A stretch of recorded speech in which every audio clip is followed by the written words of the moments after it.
గత 10 రోజుల కిందట ఈ మధ్యలో ఇన్ఛార్జ్ నటరాజన్ మీనాక్షి నటరాజన్ కలవలేదు. దాదాపు ఒక 6-7 months అవుతుంది.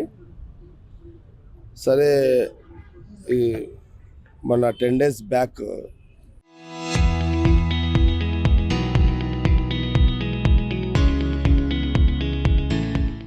మీనాక్షి నటరాజన్ గారికి నేనే పర్సనల్గా ఫోన్ చేసి, మేడం ఈ మధ్యలో మీరు ఎప్పుడన్నా అంటే నేను కూడా కలవక దాదాపు 5-6 నెలలు అవుతుంది, జనరల్గానే కలవాలనుకుంటున్నాను, పెద్దగా మా విషయాలు ఏం లేవు మాట్లాడడానికి. మీరు ఎప్పుడు వస్తారో కొంత ఇన్ఫర్మేషన్ అపాయింట్మెంట్ ఇస్తే నేను వచ్చి కలుస్తాను చెప్పిన. వారు చెప్పారు, వాళ్ళ పిఏ ఫోన్ చేసిండు ఈరోజు 6:30కి రమ్మని. అందుకే ఎమ్మెల్యే క్వార్టర్స్కి వచ్చిన చాలామంది ఉన్నారు. ఒక 10 నిమిషాలే నేను మేడంతో మాట్లాడిన దాంట్లో కూడా వాస్తవం కూడా ఏం లేవు. అంటే ఏదో అందరూ ఊహిస్తారు కదా, అది మాట్లాడిండు ఏదో మాట్లాడిండు ఊహిస్తారు. ఊహించిన రాజకీయ ప్రస్తావన తినలేదు. బయట మీడియా కథనాలు, మీడియా ఏదైతే ఊహలు ఉంటాయో అలాంటివి ఏం లేవు. మేడం కలిసిన నేను 5-6 నెలల మేడం మిమ్మల్ని కలవక, జస్ట్ కలవాలని కలిసిన. సరే మేడంకి ఒక మాట అంటే ఓవరాల్ ఒక్క మాట అయితే ఏం చెప్పినంటే, విలేజ్ నుంచి హైదరాబాద్ వరకు, గ్రామం నుంచి హైదరాబాద్ వరకు కార్యకర్తలు, నాయకులు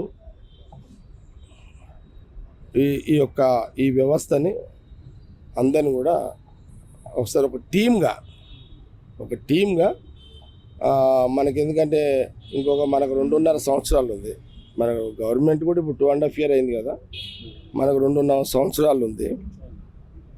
మళ్ళీ ఇప్పుడు సీఎం రేవంత్ రెడ్డి గారు కూడా ఇంకొక పిసిసి ప్రెసిడెంట్ కూడా ఇప్పుడు ఇద్దరు స్టేట్మెంట్లు కూడా మళ్ళా రానున్న 5 ఏళ్ళు కూడా గవర్నమెంట్లో ఉండాలని ఒక ప్రయత్నం కూడా సీఎం పరంగా, రేవంత్ రెడ్డి పరంగా కానీ, లేకపోతే మహేష్ గౌడ్ పరంగా కానీ ఇట్లా స్టేట్మెంట్లు మనం చూస్తున్నాము. కాబట్టి మనము ఈ 1.5 years గ్రామం నుంచి జిల్లాకు, గ్రామము, నియోజకవర్గము, జిల్లా అండ్ హైదరాబాద్ వరకు అందరిని కూడా స్ట్రెంథన్, అంటే ఇప్పటివరకు ఎంత స్ట్రెంథన్ చేయగలిగినాము, ఇంకా స్ట్రెంథన్ చేసేది ఏమున్నది చెక్ చేసుకొని సీఎం కానీ, సీఎం రేవంత్ రెడ్డి గారు కానీ, ఇన్ఛార్జ్ కానీ, పిసిసి ప్రెసిడెంట్ మీరు చేస్తున్న ప్రయత్నాలకి ఇంకా అదనంగా కొంత పని చేసి, కొంత కోఆర్డినేషన్ చేసి ఇంకా చేయాలి మేడం. ఈ 6 నెలలు మనము ఇప్పుడు 6 నెలలు అయితే మనకు 3 years అవుతుంది. తర్వాత ఒక 1 year ఉంటుంది, అంటే 1.5 years మొత్తం. తర్వాత 1 year ఎలక్షన్ ఇయర్ అవుతుంది. కాబట్టి ఏమన్నా మిస్ అయినవి ఉంటే ఈ 6 నెలలు వచ్చే 1 yearలో అన్నీ కొంత సమయం చెక్ చేసుకొని కొంత అంతా అలర్ట్ అయిపోతే బాగుంటుంది అనేది జనరల్ డిస్కస్. ఇదేం కాదు.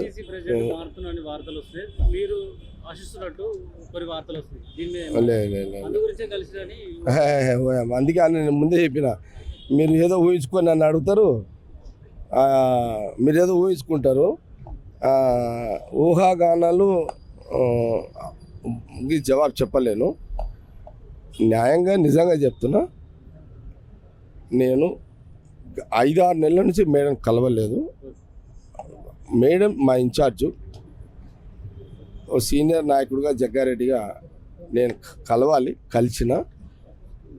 కానీ నాకు ఇంకో అలవాటు ఏంటంటే, నాకు కాంప్లైంట్లు ఇచ్చే అలవాటు కూడా నాకు బేసికల్గా లేదు. నా తత్వం కాదు యాక్చువల్గా ఈ కాంప్లైంట్లు ఇచ్చుడు ఇది నాకు మొదటి నుంచి అలవాట్లేదు. నా రాజకీయ జీవితం, నా తెలివి వచ్చిన కాడ నుంచి అట్లా ఉండేది. ఏదన్నా ఉంటే కొన్ని విషయాలు చెప్తా, కానీ వాళ్ళు అట్లా, వీళ్ళు ఇట్లా, అది అట్లా, ఇది ఇట్లా దానికి టైం కిల్ చేయను. నేను చెప్పేది ఒకటే, ఏదన్నా గ్రామ స్థాయి నుంచి ఢిల్లీ వరకు కార్యకర్తలు, నాయకులు ఎవరైనా మిస్ అయిన వాళ్ళు ఉంటే చెక్ చేసుకోండి. మిస్ అవుతారు కదా, ఇంత పెద్ద సముద్రంలో, ఇంత పెద్ద వ్యవస్థలో అక్కడక్కడ కొందరు మిస్ అవుతారు. ఎవరు మిస్ అవుతారో చెక్ చేసుకోండి మేడం. ఎందుకంటే ఇంకా ఈ 6 నెలలు 1 ఇయర్ అయిపోతే 1.5 ఇయర్ అయిపోతే ఎలక్షన్ ఇయర్లో పడతాం కదా. చాలామందికి అందరికి పదవులు వచ్చినాయి. ఇప్పుడు ఎమ్మెల్యేలు అయ్యారు, కొందరం మాలాటోళ్ళం ఓడిపోయినాము. కానీ పార్టీ మాకు అవకాశం ఇచ్చింది కదా. మేము ఓడిపోతే దానికి ఎవడు బాధ్యుడవుతాడు? అది కాదు. అనేక మందికి కార్పొరేషన్ చైర్మన్లు వచ్చినాయి, ఇంకా మళ్ళీ తయారు చేస్తున్నారు. కుల సంఘాలకు సంబంధించినవి కూడా ఇచ్చిర్రు. ఇంకా అదనంగా మళ్ళీ జూలైలో వస్తున్నాయి. మళ్ళీ అయినా ఇంకా కొంత ఉంటారు, కొంత మిస్ అవుతారు. అలాంటివి కూడా కొంత తీసుకుంటే బాగుంటుంది అనేది కొంచెం జనరల్ డిస్కస్ అంతే. స్పెసిఫిక్గా పొలిటికల్ డిస్కస్ కాదు ఇది జనరల్ డిస్కస్. జగ్గారెడ్డి అనే వ్యక్తికి ఒకరి మీద చెప్పే అలవాటు లేదు, దానికి చెప్పి టైం కిల్ చేయాలి నేను, అది నా అలవాటు. ఈ మధ్య కాంగ్రెస్ నేతల మధ్య సక్సెస్ పోతుంది. గాంధీ భవన్ వేదికగా దాని మీద మీరు ఎట్లా చూస్తారు? కాంగ్రెస్లో కొట్లాడుకోకపోతే టెన్షన్ పడాలి, కానీ కొట్లాడుకుంటే టెన్షన్ ఏముంది? అది ప్రాబ్లం కాదు. కాంగ్రెస్లో కొట్లాడుకుంటేనే అన్నీ బయటకు వస్తాయి. ఆ గల్లలు పట్టుకున్నా, కొట్టుకున్నా, కొట్టుకుంటారు, తిట్టుకుంటారు, మళ్ళీ అర్ధగంట కలుస్తారు. ఇది కాంగ్రెస్ కల్చర్. ఇది సమస్య ఏంటంటే కొట్టుకోకపోతే ప్రమాదం కాంగ్రెస్లో. అర్థమైందా? అందరూ మీరు అడిగారు కాబట్టి చెప్తున్నా. మీ మీడియా వాళ్ళకు కూడా కొంత అవగాహన చెప్తున్నా, ప్రజలకు కూడా అవగాహన కల్పించడానికి చెప్తున్నా.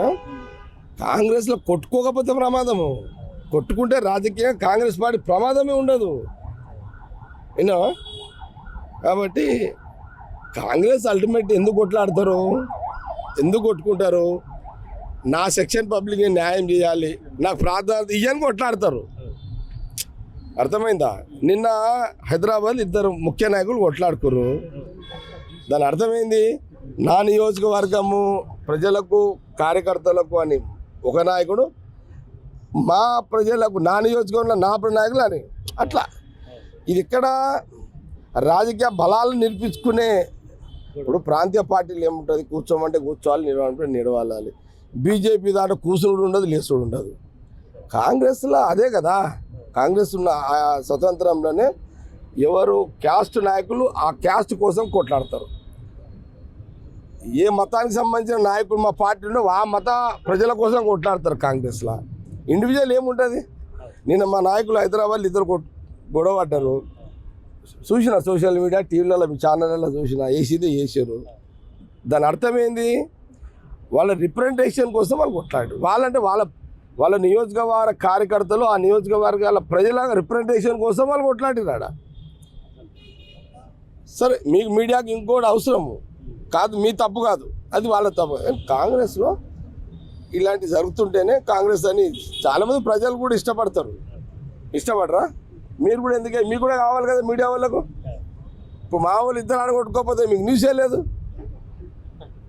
ఏ పార్టీలో న్యూస్ దొరుకుతుంది మీకు? టీఆర్ఎస్లో దొరుకుతుందా? బీజేపీలో అసలుకే దొరకదు. ఇంకే పార్టీ ఉంది? ఇది ఉండే కదా రెండు గాంధీ, ఈడ సీఎం రేవంత్ రెడ్డి, మా మహేష్ గౌడ్, మా ఇన్ఛార్జ్ నటరాజన్, ఇదే కదా.